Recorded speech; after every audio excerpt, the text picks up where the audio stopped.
నమస్తే అండి. నా పేరు Yanamala Raju, real estate expert, motivational speaker. So ఈరోజు హైదరాబాదులో రియల్ ఎస్టేట్ ట్రెండ్ ఎలా ఉందంటే, ఖచ్చితంగా అక్కడ ఏపీలో కానీ ఇటు తెలంగాణలో కానీ ప్రభుత్వాలు మారినందున వల్ల కొంత స్తబ్దతకు గురయ్యిందేమో అనే ఒక ఒరవడిని క్రియేట్ చేయడానికి కొందరు ప్రయత్నం చేస్తున్నారు. కానీ ఒరిజినల్గా హైదరాబాద్ రియల్ ఎస్టేట్ అనేది ఏ రోజు కూడా తగ్గుముఖం పట్టే అవకాశాలు లేవు. ఎందుకంటే హైదరాబాదుకున్న ఏదైతే డెక్కన్ పీఠభూమి నేపథ్యం ఉందో ఈ నేపథ్యాన్ని బేస్ చేసుకొని ఖచ్చితంగా ఇక్కడ ఉన్న వాతావరణ పరిస్థితులు కానీ, భూమి అనుకూల పరిస్థితులు కానీ, అట్లాగే ఎంప్లాయ్మెంట్కి సంబంధించిన పరిస్థితులు కానీ, లేదా లేబర్ ఛార్జెస్ కానీ, అట్లాగే భూమికి ఉన్న తక్కువ కాస్ట్, ఈ రకరకాల నేపథ్యాన్ని పురస్కరించుకొని హైదరాబాద్ రియల్ ఎస్టేట్ అనేది దినదిన ప్రవర్తమానంగా పెరుగుతుందే తప్ప ఎట్టి పరిస్థితుల్లో స్తబ్దతకు గురయ్యే అవకాశం కానీ తగ్గే అవకాశం కానీ లేదు. సో కొంతమంది మాత్రమే పనిగట్టుకొని, లేదా కొంతమంది మాత్రమే రేటింగ్ పర్పస్లో అంటే నెగిటివ్ వార్తలు ఇస్తే నెగిటివ్ వార్తలను చూసే ఆడియన్స్ చాలామంది ఎక్కువ ఉంటారు.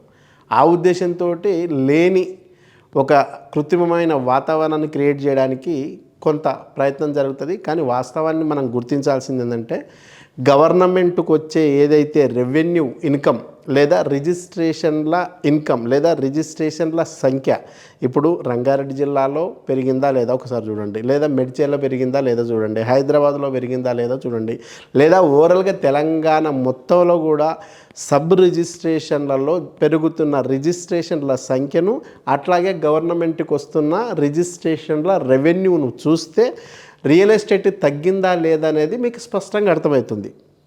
అట్లా కాకుండా రియల్ ఎస్టేట్ అంటే నీకు అపార్ట్మెంట్లో ఫ్లాట్లు రియల్ ఎస్టేట్, ఇండిపెండెంట్ విల్లాలు రియల్ ఎస్టేట్లోనే ఉంటాయి, అట్లాగే భూములకు సంబంధించినవి, ఇట రకరకాల అంశాల్లో ఏ ఒక్కటో ఒక చిన్న అంశాలు. ఫర్ ఎగ్జాంపుల్ అపార్ట్మెంట్లలో రిజిస్ట్రేషన్ల సంఖ్య తగ్గిందనుకో, ఈ అపార్ట్మెంట్లలో తగ్గిన రిజిస్ట్రేషన్ల సంఖ్యను బేస్ చేసుకొని కూడా రియల్ ఎస్టేట్ డమాల్ అనే వార్తలు ఇస్తూ కొన్ని ఛానల్స్ పైచాచిక ఆనందాన్ని పొందే అవకాశం ఉంది. సో ఎవరైతే ఇన్వెస్టర్స్ ఉన్నారో ఇన్వెస్టర్స్ స్పష్టంగా అర్థం చేసుకోవాల్సింది, సో మనం తీసుకుంటున్న ప్రాపర్టీ ఇండిపెండెంట్ విల్లాలా, ఓపెన్ ప్లాట్లా, అట్లాగే వ్యవసాయ పొలాలా లేదా ఫామ్ హౌజా, ఇటువంటివన్నీ కూడా అర్థం చేసుకోవడంతో పాటు ఇవన్నీ ఓవరాల్గా రిజిస్ట్రేషన్ల సంఖ్య పెరిగిందా తగ్గిందా అర్థం చేసుకోగలిగితే అప్పుడు మనకు రియల్ ఎస్టేట్ తగ్గిందా పెరిగిందా అనేది మనకు అర్థమవుతుంది. ఎప్పుడైనా ప్రపంచ జనాభా పెరుగుతుంది, జనాభాకు అనుగుణంగా భూమి పెరగదు, పెరుగుతున్న జనాభాకు తరుగుతున్న భూమికి డీకోడింగ్ సప్లై ఎప్పుడైతే చేస్తే సప్లై అనేది తక్కువ అవుతుంది. సప్లై తక్కువ ఉన్న దానికి ఆటోమేటిక్గా డిమాండ్ పెరుగుతుంది. ఈ నేపథ్యంలో రియల్ ఎస్టేట్ అనేది నిత్య నూతనంగా ప్రవర్తమానంగా పెరుగుతుందే తప్ప తగ్గదు. అది ఎస్పెషల్ హైదరాబాద్ దక్కన్ పీఠభూమిలో తగ్గడానికి స్కోపే లేదు. కాబట్టి ఎవరైనా ఇన్వెస్ట్మెంట్ చేయాలని డిసైడ్ అయితే ఖచ్చితంగా వేచి చూసే ధోరణి అనేది ఖచ్చితంగా మీకు నష్టదాయకంగా ఉంటుంది. ఎప్పుడైనా భూమి రేటు పెరుగుతూనే ఉంటుంది తప్ప తరగదు. అంటే పెరిగే రేటు అమ్ముతున్న పర్సన్కి లాభదాయకంగా ఉంటుంది.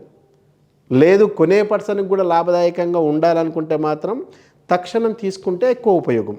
కాబట్టి మీరు అంటే జరుగుతున్న ఏదైతే ఈ నెగిటివ్ ప్రచారానికి లోనవ్వకుండా పాజిటివ్గా ఆలోచించి తక్షణమే ఇన్వెస్ట్మెంట్ చేస్తే ఇన్వెస్ట్ చేసిన దాని మీద రోజు రోజుకు రేటు పెరుగుతుంది. ఆ పెరిగే రేటు ఆల్రెడీ ఇన్వెస్ట్మెంట్ చేసిన వాళ్ళకు ఉపయుక్తంగా ఉంటుందని తెలియజేస్తున్నాను.